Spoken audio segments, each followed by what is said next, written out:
Oh, wait, we went live and I forgot to do the countdown. So there's no countdown. Let's just do this intro. Go.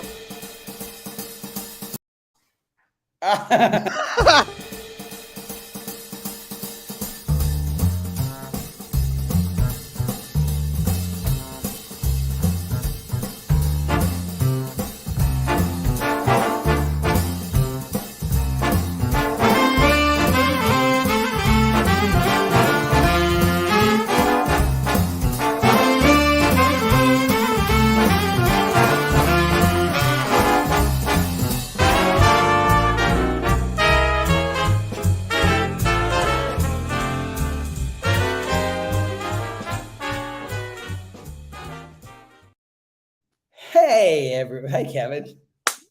What's up, Nick? How you doing, man?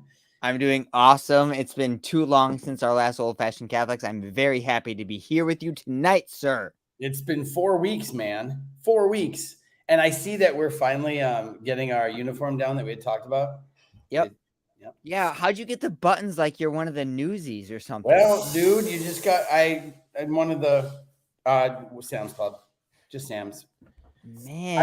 I have bad sunburn underneath. I was like where you put your hands and they're just white. I'm so burnt. So that's if I'm doing this, that's why. I'm just itching now. Hey, everybody, welcome to Old Fashioned Catholics. I'm Nick. I'm Kevin. And we are Catholics who like to drink old fashions.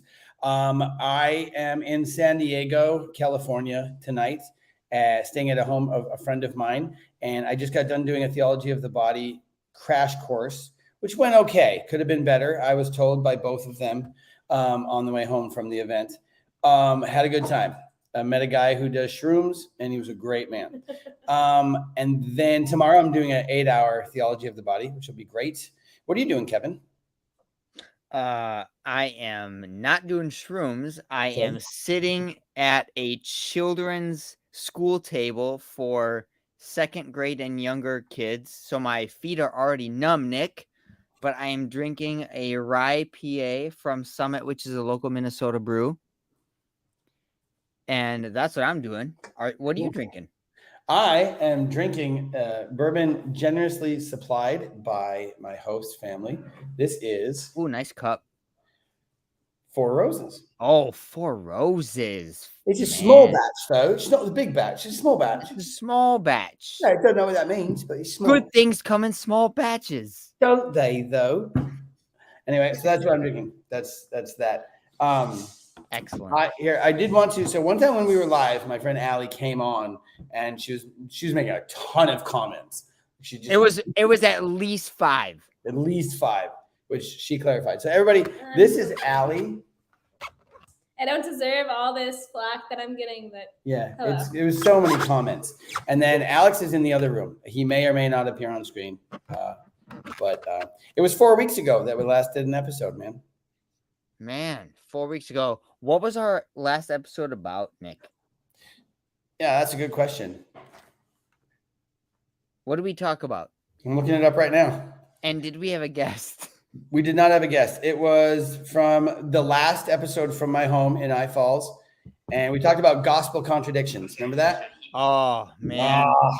Yeah. Oh, and do you wanna follow up? Do you remember the message or are not prepped? Yeah, I listened to it, and I mean, it still doesn't resolve the little qualm I have in my head about the Gospel of John versus the Gospel of Luke, but it's okay. It's okay for now. Well, okay. Are you fine with that you're just going to hell for questioning? Yeah, I'm cool with that. Well, we can move forward then. Yeah, I'm going to join Luther. I know a priest who visited his grave in Germany, and he said, "Yeah, we went there, visited. So I prayed for his soul, and then I asked him to pray for mine, just in case, cover all the bases." I was like, "There you go." Good. Yep. God won't waste it, man. God won't waste it, and especially today has been a really awesome day because we did a novena to the Sacred Heart of Jesus. Today is, of course, the feast day of the Sacred Heart of Jesus, and we had. Oh, nice, dude. Go Yeah, ahead. we had dedicated our house and our family to the Sacred Heart of Jesus a number of years ago, and had our close friend who was a priest came in and helped us with the prayers and blessed. We had this little image of the Sacred Heart that we got from a friend, and it also has it's a picture about this big, and on one side is Mary, Immaculate Heart of Mary, and the other side is Sacred Heart of Jesus, and they're right next to each other, like shoulder to shoulder. Uh-huh. Of course, tomorrow is the feast of Immaculate Heart of Mary. So today's the good day for our family. We did the novena, and then crazy things have been going on lately in the world in the last 4 weeks. So I've just been kind of contemplating everything. Like, feels really heavy right now. And you guys are in the midst of moving. You have a huge influx. You're leaving the country. Speaking of heavy, things are heavy for you guys too. Yeah, I don't know if we have time. That move was rougher than I thought it would be. When we drove away from International Falls 6 hours later than we wanted to, we drove away from just literally a pile of things that my kids and my wife wanted to keep, but we had no room for, and we had to be on the road. And so we drove away from things they cared about. All 7 of us were crying for different reasons. It was, oh man. Jason pointed out that, we're spending the summer in Georgia, that the hard part is now over for them. It continues for me because they remind me every day of the things I made them leave behind. And they won't stop. But it was, in all joking aside, it was really rough. If anybody gets a chance, go to our freelygiveninc.org and read Jacelyn's blog update that she did a couple days ago. She tried to flesh it out. It was hard. Like, we left things that we truly loved and we did not intend to leave behind. We had decided which things we wanted to keep, and God was like, you don't have room for those things. And so we left. Where did you leave them? In a pile in the yard of the house we used to own. Just the owner. What do you think happened to them? The owner is an amazing guy. He might be watching now. He and his wife, they're amazing. They were like, that's all right, man. We'll find ways. We'll give them some of this stuff. We'll give to kids in need. We'll find out kids where they need it, and we'll just get it to them. And I'm like, that sounds really nice, except for my kids want them. So I don't know what to tell you, man. And we left behind. It doesn't matter. I don't want to dwell on it because then my kids will watch this and then they'll remind me again. So anyway, I didn't leave anything behind. Like, everything I own fit in a backpack and then one of those totes. So I felt bad driving away because I was like, I'm just crying for other reasons. I didn't want any of that crap. I was hoping we would leave it. But so anyway. Man. Hey, somebody is from SoCal. I'm in SoCal. I'm in San Diego. Anyway, hi, Margaret LeJuan. So I'm very curious, what percentage of the year is it sunny and 75 in San Diego?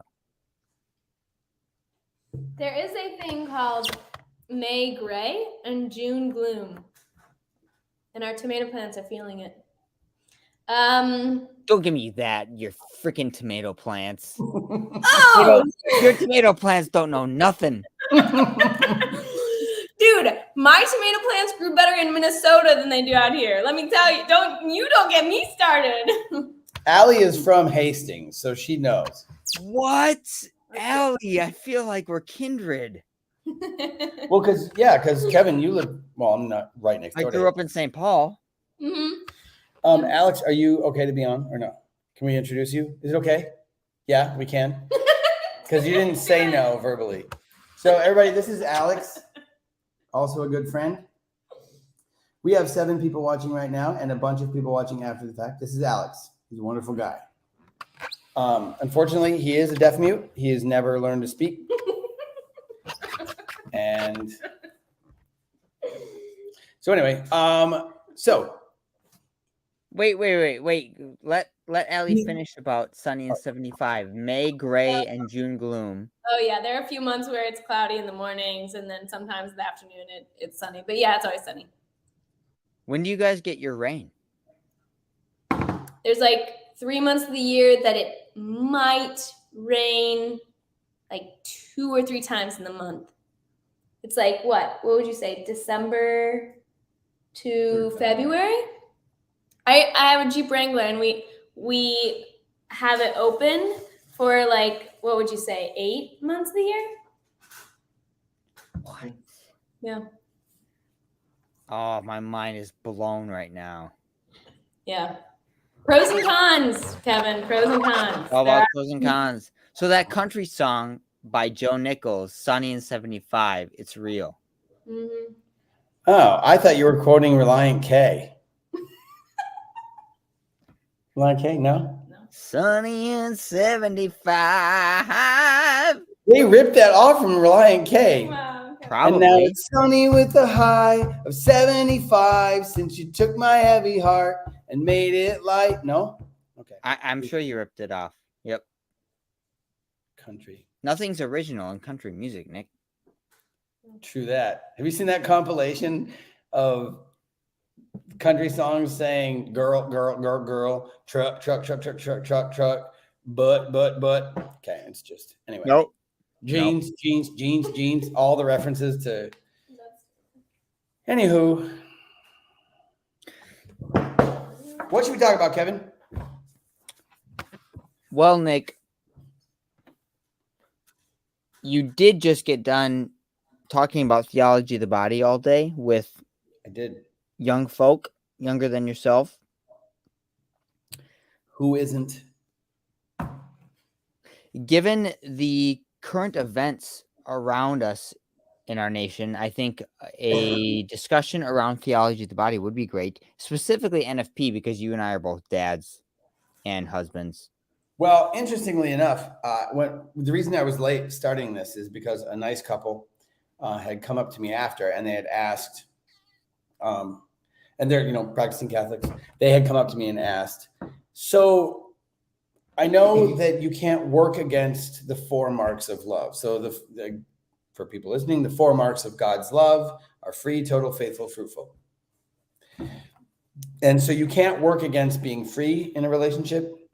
You can't work against being total. You can't work against faithfulness, and you can't work against fruitfulness. Good. So they were like, okay, so if you're not actively working against them, but yet you're still only being intimate. I don't like the term marital embrace because it's like, What do you like? What term do you like? sex. All I right. mean, We're cool. Intimacy is okay, but I mean, other things can be intimate. Marital embrace is like, I don't know. I'm married to my wife and I've embraced her in public, but we've never in public. And so I don't like marital embrace as a term. It just seems Marital embrace is too contrived. It is. It is. There it is. The marital embrace like this. Yeah. I picture it very chaste and boring.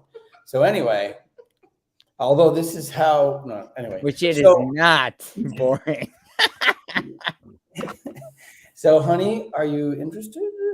Anyway, so they asked me. Would you like to No. embrace maritally? Come now. Okay, Anyway. this is totally random, but when I was like 9 or 10, I thought that how babies were made is that the husband and wife had to kiss each other while they were in their underwear. Oh, Yep. Kevin, that you have 4 kids. That is how. Now you know. You were right.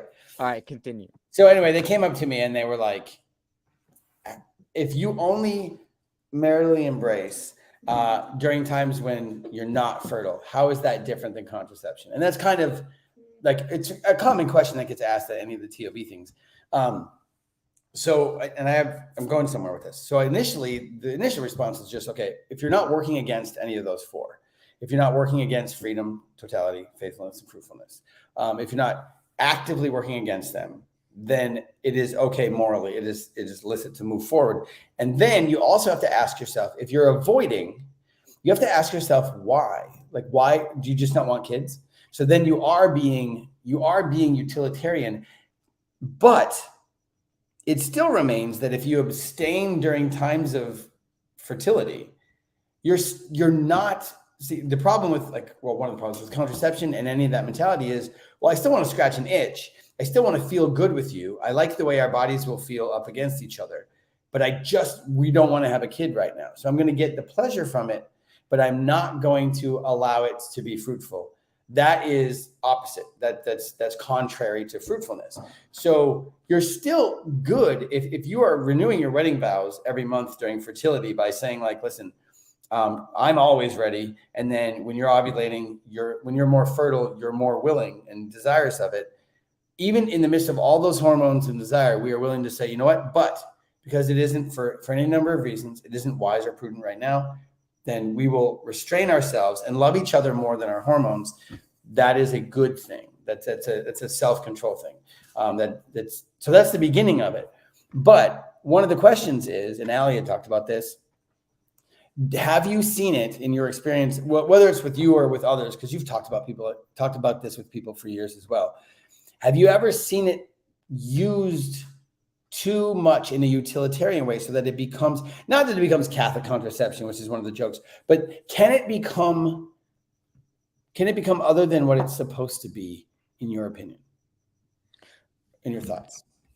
In my thoughts, I think it can, but I think there's a fundamental difference.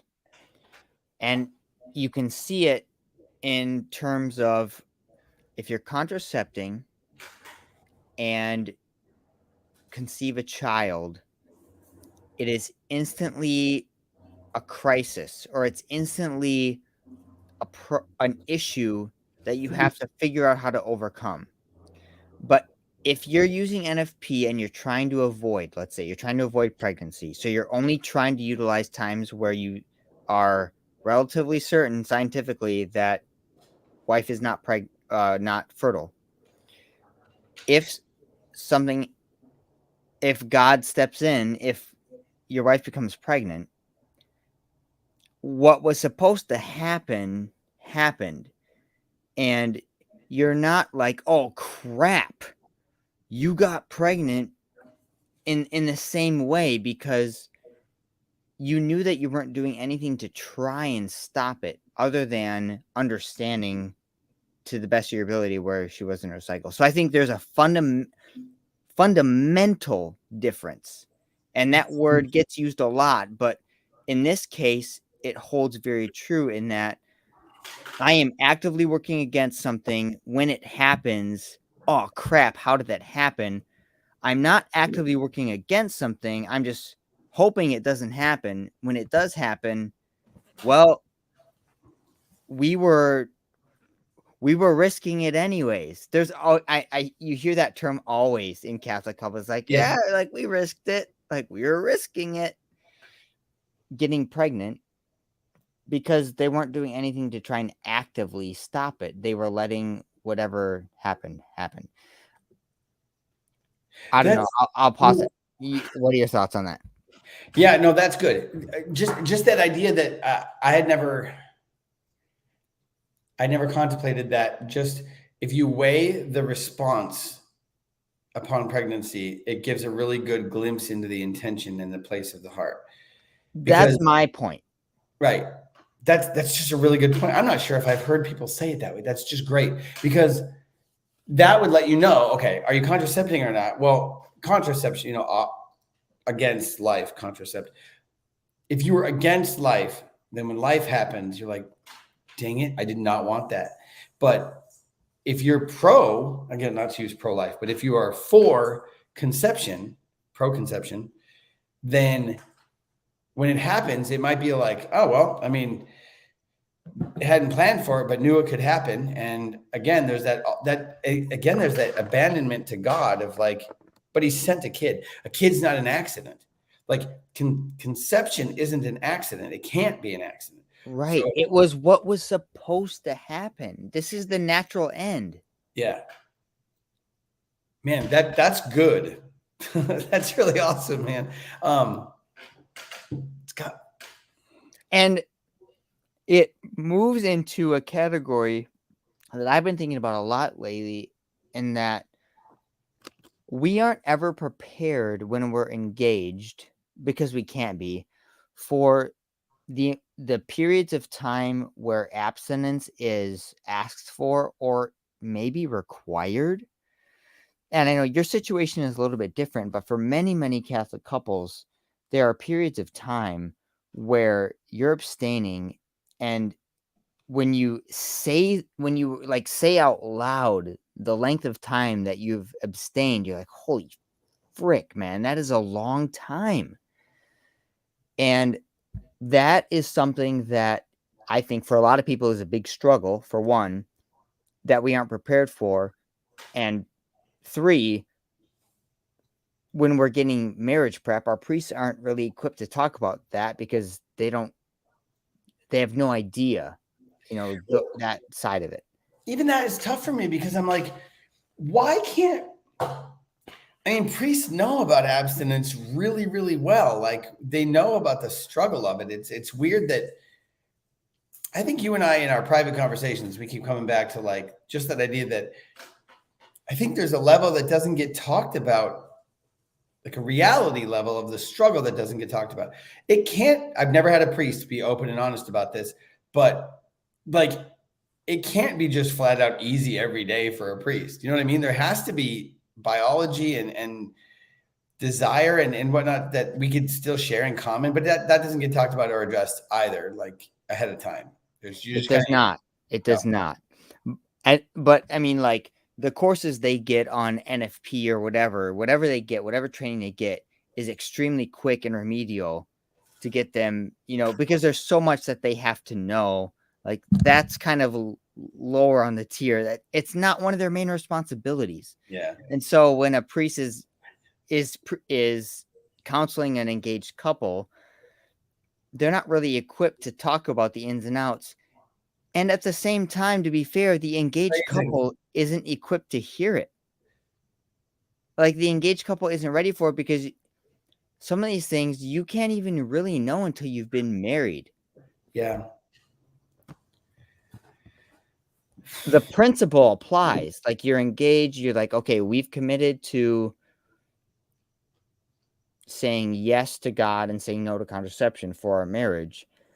And then you're married for a number of years and you figure out over time various things that go along with that. I think that you're right on the money. You and I have talked about there's a lot that needs to be brought out into the open that isn't when it comes to intimacy between husbands and wives, for sure. So again, that's not this episode because we Right. haven't agreed that we can talk about. So yeah, I guess shoot. I was going to ask a question, but it would lead to, we can't. Wait, you should ask it. And I just won't answer it if we can't go there. Just ask it so that everybody's thinking it. No, ask a question that everybody's thinking. Come on. But the question is too open-ended. It would require a response. My question would be, so then what things aren't said and what things need to be said? And I'll caveat it with this, you can dovetail.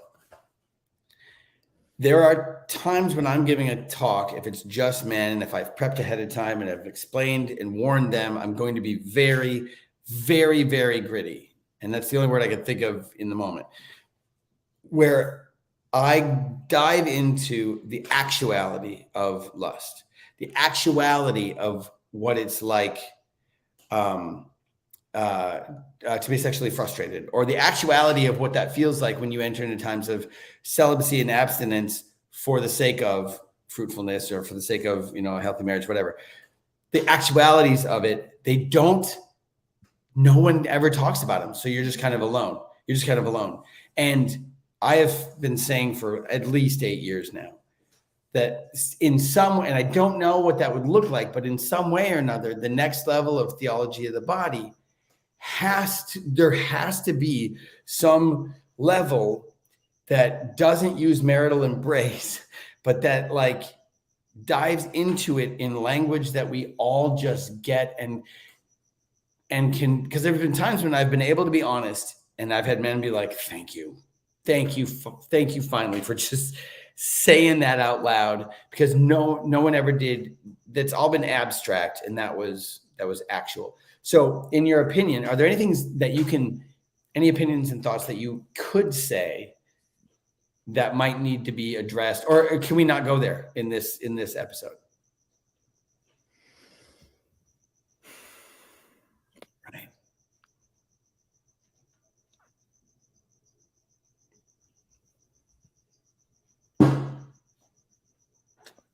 Well, and we're live, so you just don't have to say anything if you don't want. yeah. Yeah.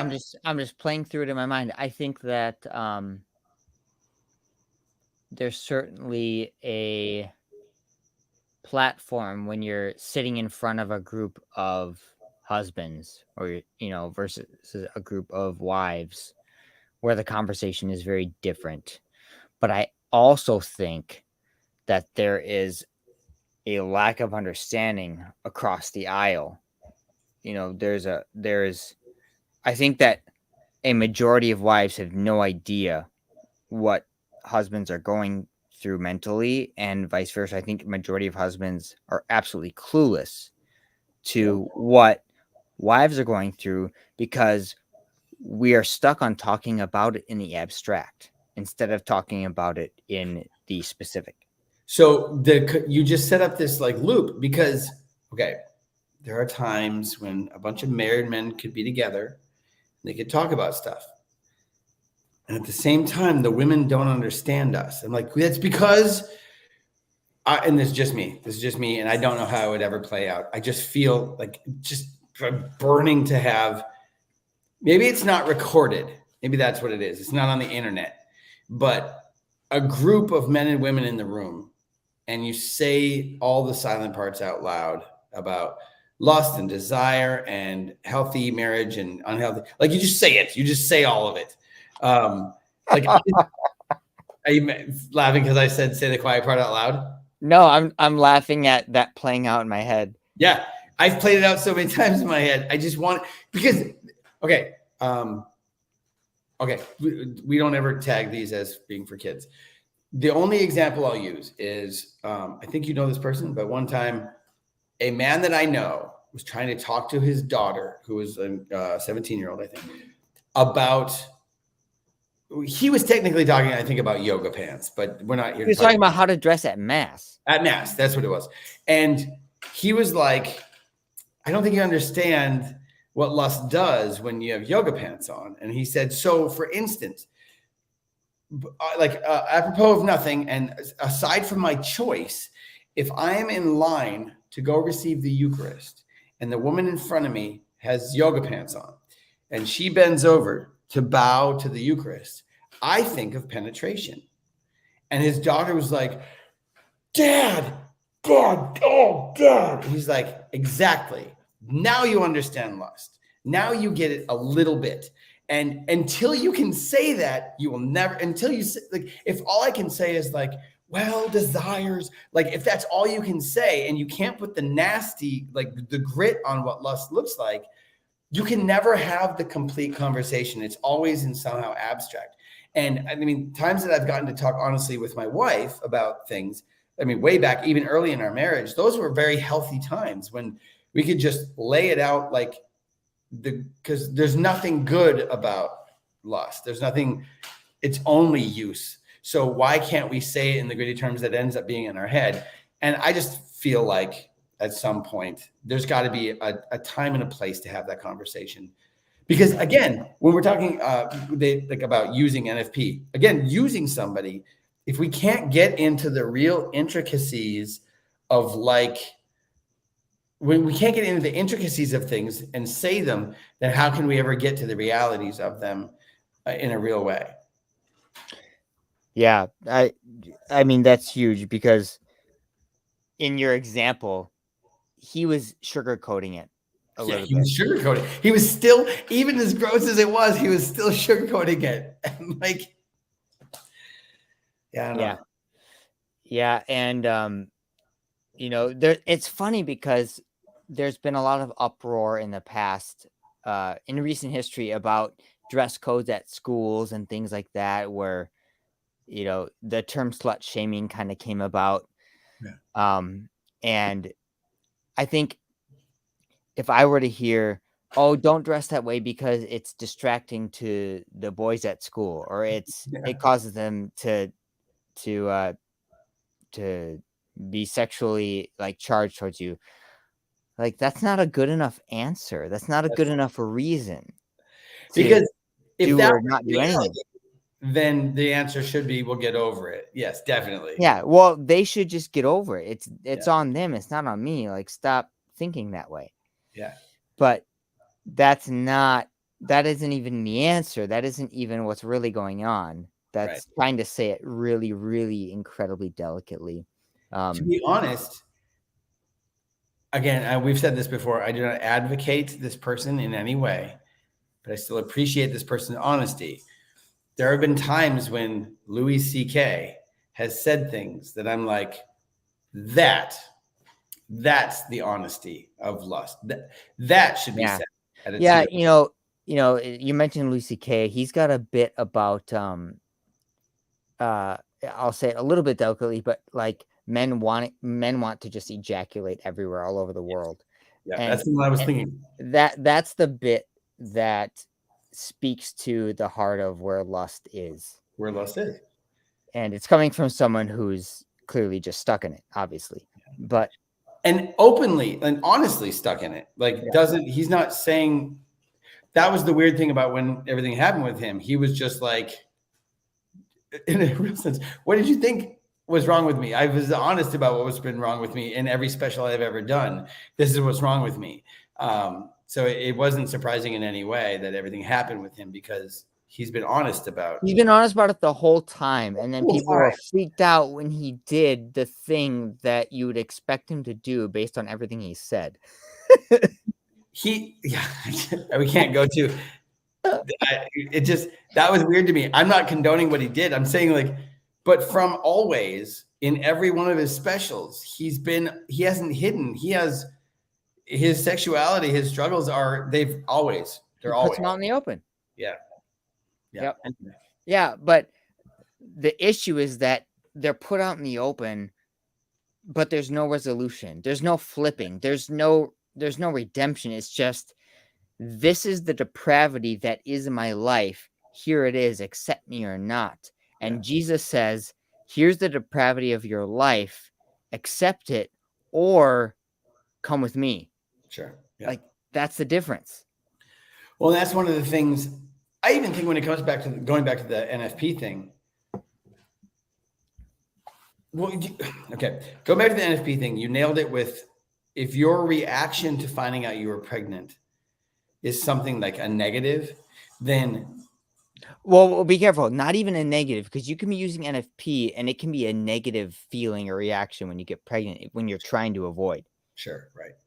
But it's like no, we were trying to prevent versus we know we're not trying to prevent. And if it happens, it's not up to us because we're doing everything we can naturally. So there is a difference. Sorry, Go ahead. I just mean like a negative reaction can happen in both instances. That's true. Thank you. That's good. And I lost my train of thought. God dang it. Sorry. What was the last thing we said? You were talking about ask Allie. She's drinking bourbon. So it was the thought of when you're using NFP, the reaction to when you're trying to prevent pregnancy through contraception can be negative. And then it was right before that, because it was linked in my head. What was the thing right before that? I don't know, man. We can't. Well, it was the thing you were just finishing up. Your point you were just saying. About Louis C.K.? Yes. Keep going. Louis C.K. Well, the difference between this is who I am, and this is the depravity versus Jesus says, this is who you are, accept it or this third option, or the option of redemption, that in all of those cases, in Louis C.K., in my heart, in your heart, in people who use NFP, whatever, those motions of the heart, that's one of the things John Paul II points out, is that Jesus did not come to give us new rules, new laws. He came to give us new hearts. And the analogy, or not the analogy, but when Lazarus is, dead for days, and Jesus says, roll away the stone, they say, no, Lord, there'll be a stench. Like, we're not going to do that. There'll be rot in there. And that ends up being every single Catholic, every single Christian. That's the challenge at any point, is to roll back the stone on the darkest part. Part of me as a TOB speaker, I only have 2 gigs left, well, 3 counting tomorrow, in my whole life. So being a TOB speaker in the past, I wish there was a way to verbally roll back the stone for people so that the nastiness can come out. But regardless of a conference or a TOB speaker does it, for every person, that's what has to happen, is a couple fervently Catholic and practicing NFP and, Shroomhead from tonight, who was talking about sleeping around like crazy and everything in between. It's the same challenge for every single one of us. It's just to say, listen, if I roll this back, it's not going to be good. And I'm afraid to say it. But if you can do something with it, I will. You roll that back, and then you get a new heart instead of a new rule. And that's that new ethos that John Paul II talked about. That's what I found to be so transformative in all aspects, not just sexuality, but in all aspects, is that, like, oh man, it's not a fight anymore. It's okay, this is it. This is the shit that's inside. This is it. Yeah. And it smells and it's horrible. But if that can be gone and new, then I'm in. And that's what you find happening. So yeah, that's kind of like the antidote to all of them in a real sense. But yeah. To me, it just sounds like you're describing confession. You're just describing the sacrament of confession. I had a conversation with someone in their 60s the other day, and this seems to be widespread in that age group, 55 to 75 Catholics. And this person was angry that a priest at her church kept preaching about the sacrament of confession and kept preaching about sin. And this was during the season of Lent. And she said, you know, I went through Catholic school as a kid. I went through that whole deal with Catholic guilt. We had enough of that Catholic guilt as kids. I don't need that from him when I've, been here my whole life. And there was this resistance to the conversation around confession and sin and personal accountability, personal guilt. And for better or worse, I just kind of said, so do you go to confession? And she said, no, I haven't been in years. And it was like this dismissive, like just throw it off the shore, like, oh no, I haven't been in years. Whew. Just like throw it away. And I said, do you think it's possible? Now hear me out. Do you think it's possible that your anger at his homilies is due in part to the fact that it's been so long since you've been in confession? He said, no, I don't think so. Really?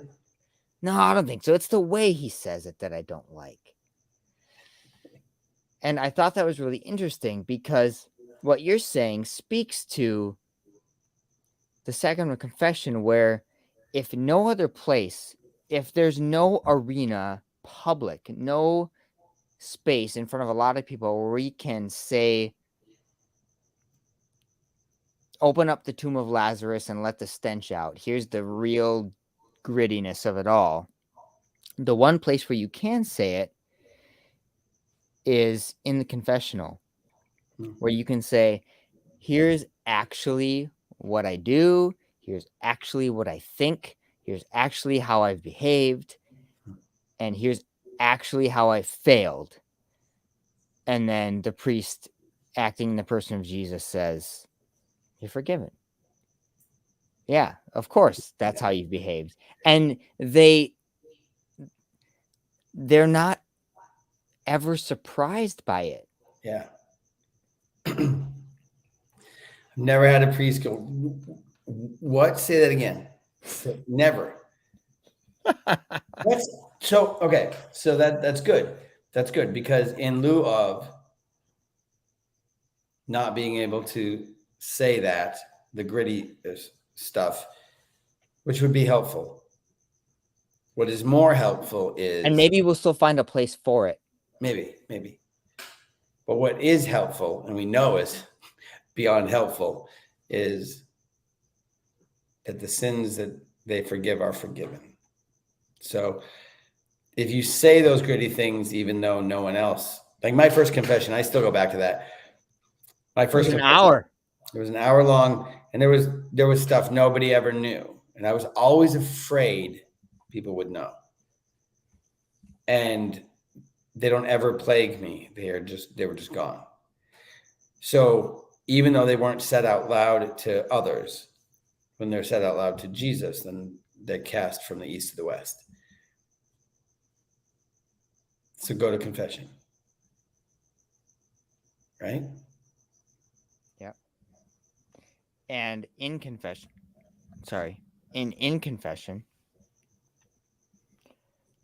don't say things the way you say them in public. Yeah. And can I say, keep going, flesh that out.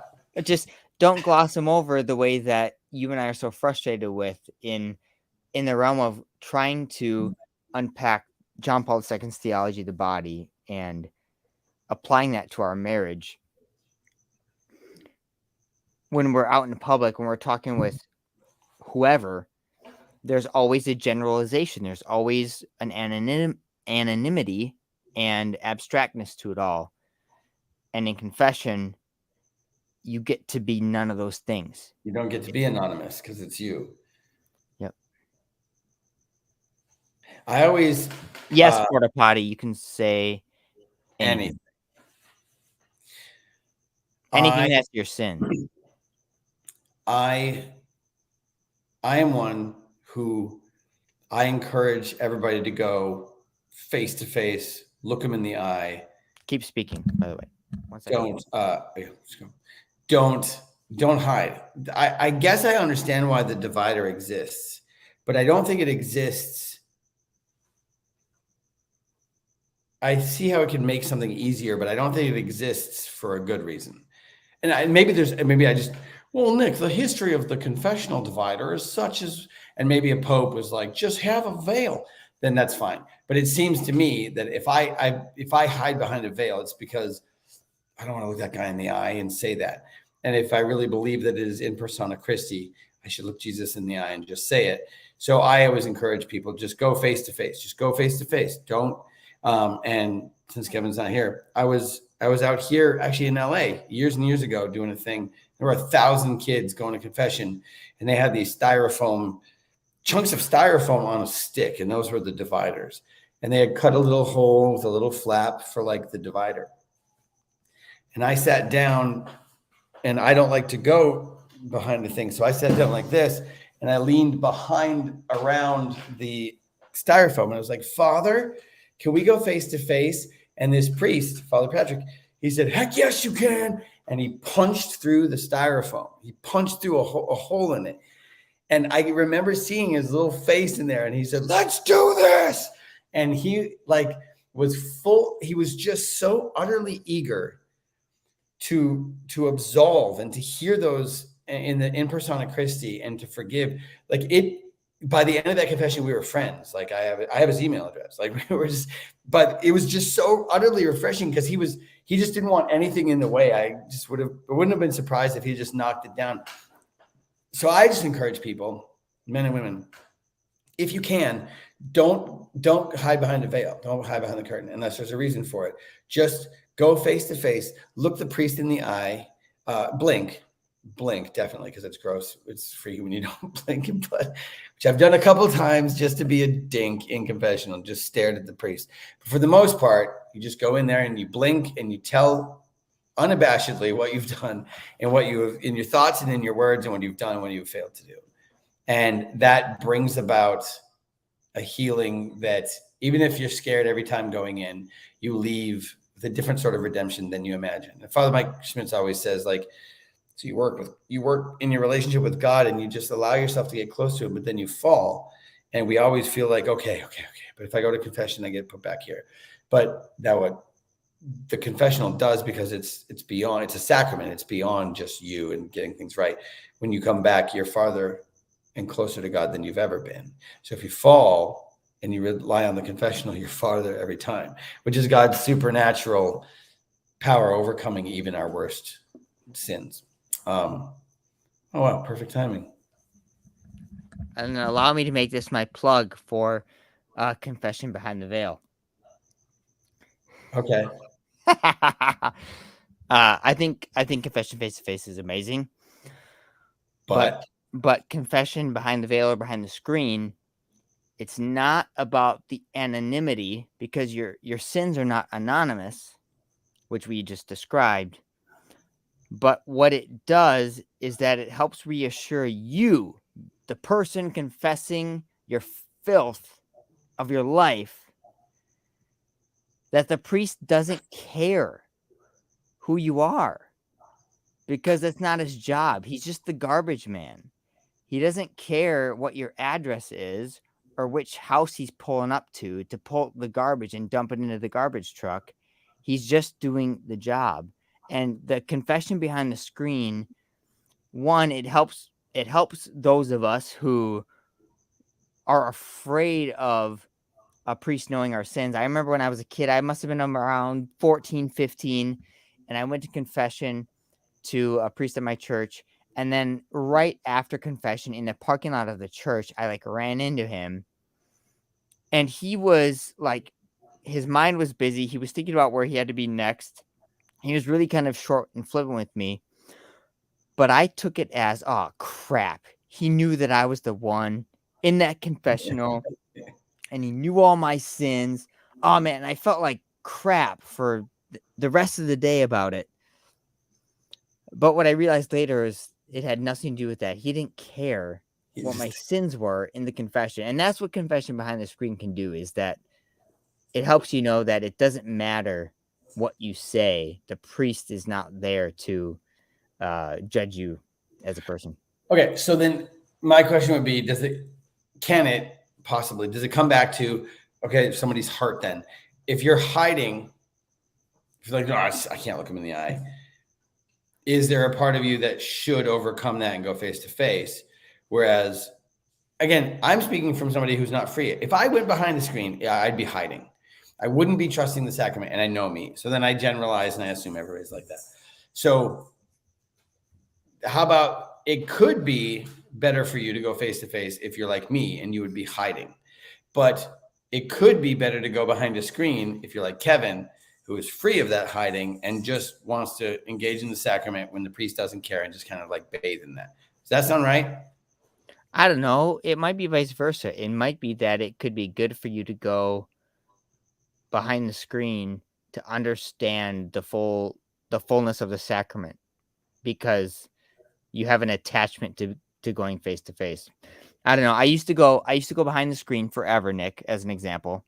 And then when I got to college, I started going face to face, and I started doing it intentionally because I felt like I had this aversion to going face to face. Like there was something weird about it. So I said, it's fully acceptable. I'm going to go face to face. What am I hiding from? So I started going face to face until I got to the point where I realized it literally didn't matter. So it could be that too. I feel like in some way, and again, I'm still a baby Catholic in that regard. Like part of me, when I go to confession, I want to trust the sacrament completely. So I do like, I even if I usually know the priest, I just picture Jesus and say, okay, I would want to look you in the eye. If you were Jesus, I just want to tell you this, that I did, Jesus. But so maybe it's not, again, so maybe I have an undue attachment to face, and it's Jesus either way. Well, it is Jesus either way, for sure. Well, right, yeah. Well, I'll try to sin real bad and try it again. We'll see. I'll try it both ways. All right, yeah. Figure out some real bad sin you can commit, and Yeah, I can think of like 6 right now. Yeah, and then add presumption to your confession. Doesn't it automatically get added? Like, I presume that it does. Yeah. Going way back, like rewinding a bunch to Theology of the Body. Okay.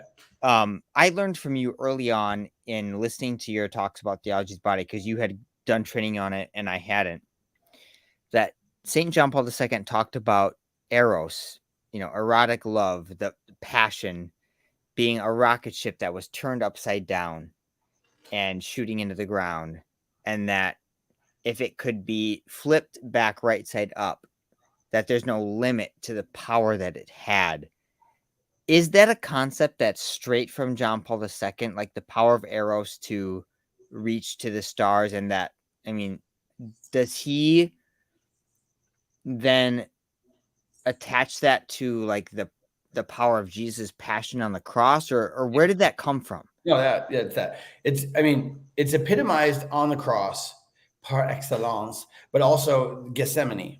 Like, wait. Could you explain what John Paul II was talking about with our rocket ship being upside down real quick? Yeah. So eros, erotic love. We just think erotic, like erotic. It just looks like porn in our brain. Like, ooh, it's like saucy. But like eros is that. It's that power. It's the passion side of things. It's that fire. It's why you fight dragons. It's why you do whatever. So eros can exist. Like Jesus felt erotic love for us because eros is the fire. It's the passion. So again, like that took all like the rocket thrusters of like the Trinity, of the Godhead, to get him to go through having his beard pulled out and the crown of thorns and whips in his back and carrying the cross.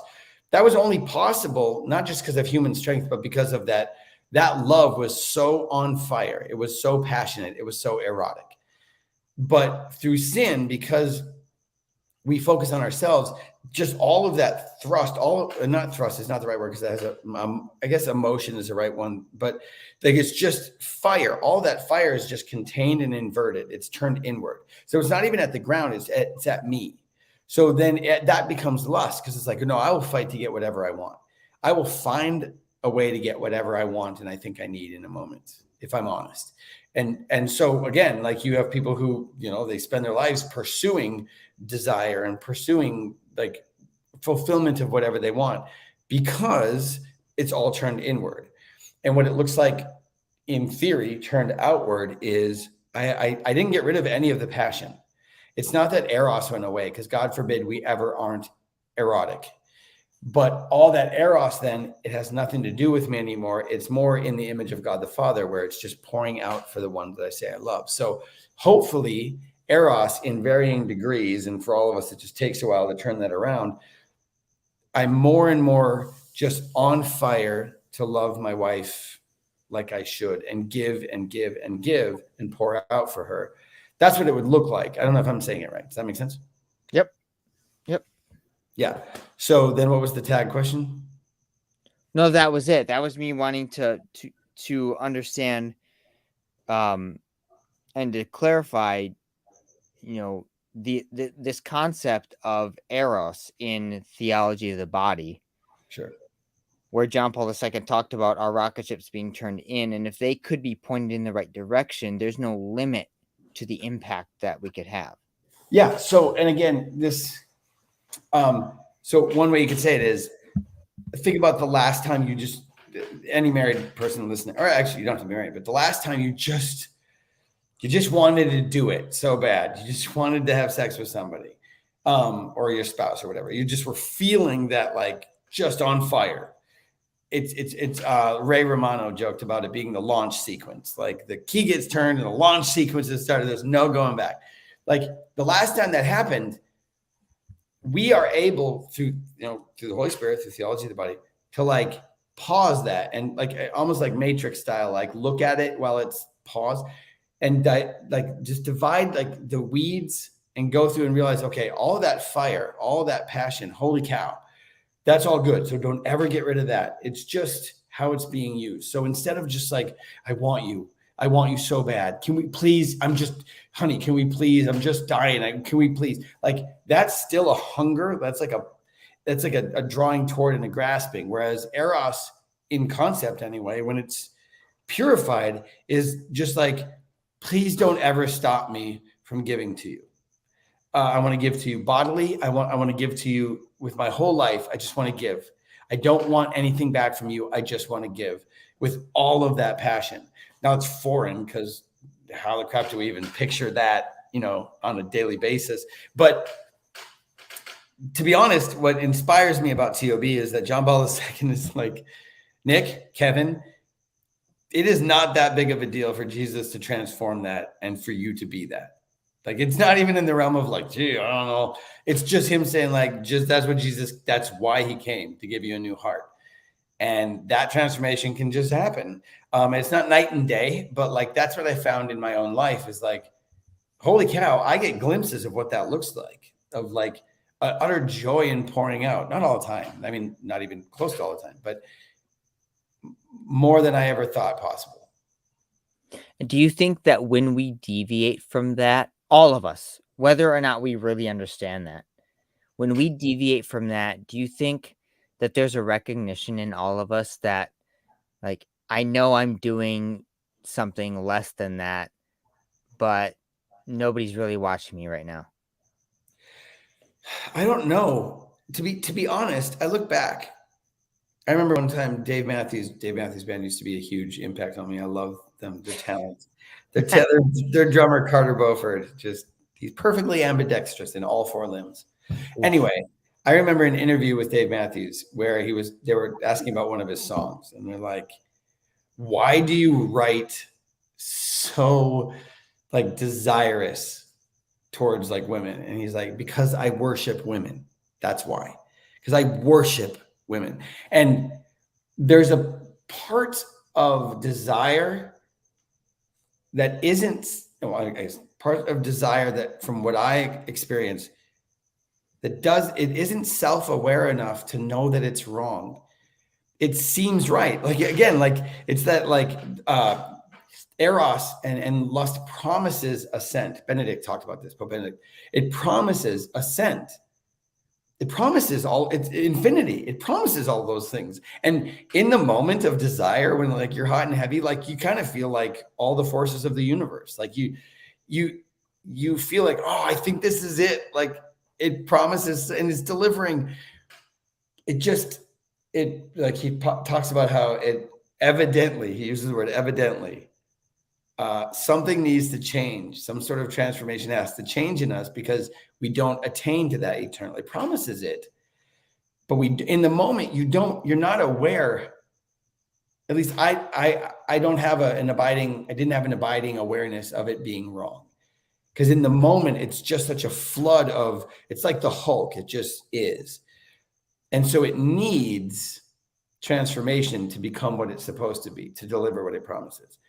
So I don't know necessarily that sometimes everybody knows that moment, like you're in the moment of sinning and you're aware of how wrong it is and how just sick it is and just you're aware of it. But that I think comes actually from the awakened conscience being self-aware enough in the moment to be like, okay, it's promising this, but it isn't. Before all that, like awakened conscience happens, like, this is right. This is what we should want, right? This is what we should do. So it just seems right. Don't question it. Just go with it type thing. That's interesting because in that moment of, someone who is of an awakened conscience, it's wrong, but you don't care in the moment. You don't care till after that much. But you bring up the point of someone who doesn't have an awakened conscience. That's an interesting concept because, it seems like we have to believe in a certain sense that everyone deep down has an understanding of sin or has an understanding of things that don't make them more full or don't bring them to happiness. For the most part, it seems. Two instinctive responses. One would be the person being used is aware of it, probably very poignantly, even in the midst of trying to get something from it. The person being objectified is more aware of like, oh, okay, something in here is not right. The other thing is, I don't know that you can fully, but you can sear your conscience pretty damn badly. You by your choices, you can. I don't know that you can cut yourself off. I'm sure the church teaches one way or the other. I know the only unforgivable sin is blasphemy of the Holy Spirit, which is where you won't ask for forgiveness, so you can't be forgiven. But I don't know. I think you can become deadened, but I don't know how far actually. I'm speaking not authoritatively. Right. now. We don't know how far. And it would seem that if you've grown up in a life, you have no sacramental grace of any kind, that it could be deadened pretty well. And the difference, or like the caveat being, okay, in your daily life, then you're going about your business, just ruining, you're living contrary to your nature, like to your goodness, to your image and likeness. So you give in to all the things that it couldn't preclude God doing something like some amazing conversion moment. Everybody, I mean, there is a rock bottom where your senses fail, where the law of diminishing returns, you go back for that, whatever it is, one last time, and you're like, it doesn't do anything. And that can bring about hopelessness, but also that's like often a very honest moment. So it would be like you're deadening, and suddenly you have that awakening because everything else is BS. So I don't know that you could sever it, but the church might have written about, maybe it's in the catechism, that you can permanently sever conscience. I just don't know. I don't want to speak on it one way or the other. I don't know. I mean, you've read the catechism in its entirety. I haven't. Yeah, but my recall is so bad. I was talking about Jason the other day. Man, with the things she and I have read, if we had recall of any kind, we'd be just you'd be genius. We'd be genius. Yeah, I don't know. Did we delve that? Have we delved? I don't know. I mean, for me, it's only it's 10:30 at night, so I'm not tired yet. Do you know we're gonna have a hard time doing so when it comes to NFP? Okay, I will say one thing, and this is total. Well, are we off that topic or no? Sure. Yeah. I don't care. Anything? Okay, I got the go ahead. So this is not a full episode's worth. So but I've been dying to tell people because I'm genuinely excited. For whatever, have you heard of the Catholic Talk Show? Okay. So they're like us, but better. I watched an episode with them about the Liturgy of the Hours. So shout out to Rita Shareppa from years and years ago when we were both youth ministers. I wasn't even Catholic yet. She gave me Shorter Christian Prayer, that little red faux leather thing. Have you seen that? She gave that to me and she was like, listen, Nick, I know it's confusing and it's not even the 4-volume. This on its own is so confusing, but this is a big part of, this is the official prayer of the church. So catechism says that all the lay people and all the consecrated are supposed to be praying this and redeeming every hour of every day always. And I was like, okay. So she gave it to me and I didn't, it was confusing and I didn't incorporate it. When we moved away to the island, I began doing morning prayer every day for Jacelyn because she was heading into med school and just didn't have the time. And I was like, I'll do it for you, like in your place. But then I started to love it. So I did morning prayer. So I watched this episode of the Catholic Talk Show, and I've only watched a few of theirs, but I very much enjoyed the episode about the Liturgy of the Hours, the breviary. And I've always had the app. So I decided I'm just going to do all 5 as often as I can, always, until I can't anymore. And what I did, and I've been wanting to just tell everybody. So there's the app, the iBreviary. Okay. It's free. iBreviary. Okay. You can, and it's all the liturgy of the hours every day. It's, you hit, oh, I can't see. It's fine. You hit pray. I can't do things backwards. You hit pray and liturgy of the hours is there. And then you hit liturgy of the hours and they're all there. The office of readings, morning, daytime, evening, and night. I do those every day now. And then to pair it, because I don't get time to sit down once a day, even on the toilet, my kids are just there with their chins on my knees, my bare naked knees. These people, Pray Station Portable from SQPN, Star Quest Production Network. Star Quest? Yeah. Don't so I don't know. Well, now I don't want them to see you making fun of them. Star Quest. Continue. Yeah. So anyway, they do the liturgy of the hours, and it's this guy, and I finally found out his name the other day after over a decade of listening to him. I will say this. He has some highfalutin cotton mouth, and he sits real close to the mic. And Jacelyn has told me that I'm getting rid of purgatory every time I listen to this because it's rough. At the same time, I've listened to him once a day at least for over a decade. I know plenty of priests who listen to him.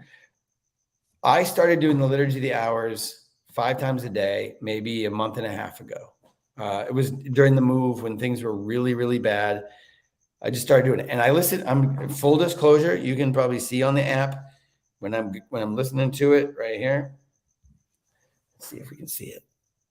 There, speed 1.7. I listen to it at 1.7 speed. I don't listen to it double. It's pretty fast. So, and I don't stop my day. I don't sit and read along. I'm going through my day, but I have my earbud in, and I've listened to all 5 almost every day for like almost 2 months now. I just want to put a plug out there for people. Just do that.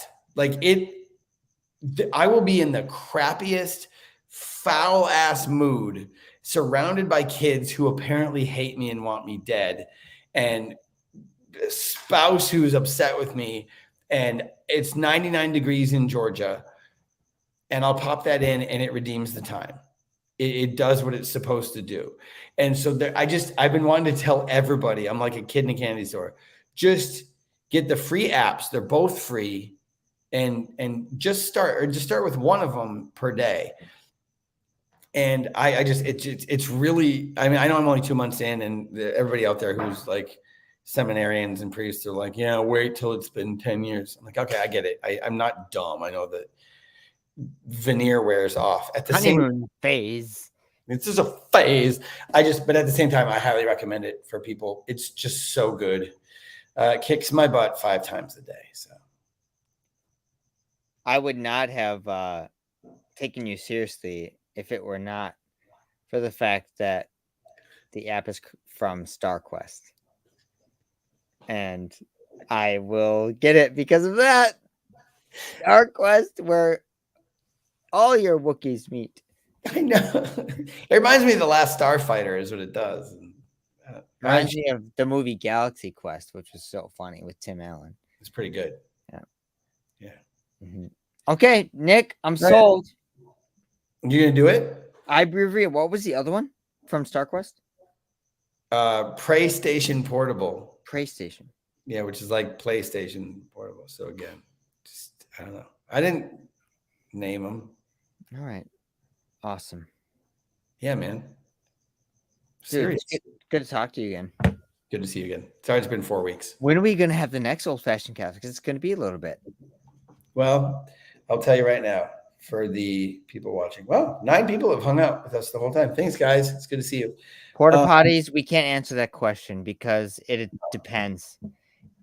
It could be, but it might not be. Yeah. Amen. That's straight out of the catechism too. More the sin is putting your life in danger. Like speeding in and of itself can't necessarily be a sin. It can be if you're intentionally not following a lawful speed limit. I think you really nailed that home. And Porta Potty said that already. It's waning all willy nilly here. You said it a few times. Porta potty, if you want us to take you seriously, y'all better stop with the willy nilly. And change your screen name. Yeah. Okay. So our next, I might be able to do one from Camp Survive. I will be at Camp Survive for 2 weeks straight, the last week of July, the first week of August. So both of those weeks, in theory, we could do a live. So that's our next chance. No, because we could, in theory, I mean, any of the next few weeks as well. Okay. So for the next few weeks, we have some chances to do some OFC, and then there's going to be a break. When September hits, there's going to be a break because I don't know. Although maybe there won't be. Maybe I'll just really need to see you. You're so emo. I know, right? Such a millennial. You kill me, man. You know you love me. You know, people who are like 29 or almost 30, they're not as emotional as you.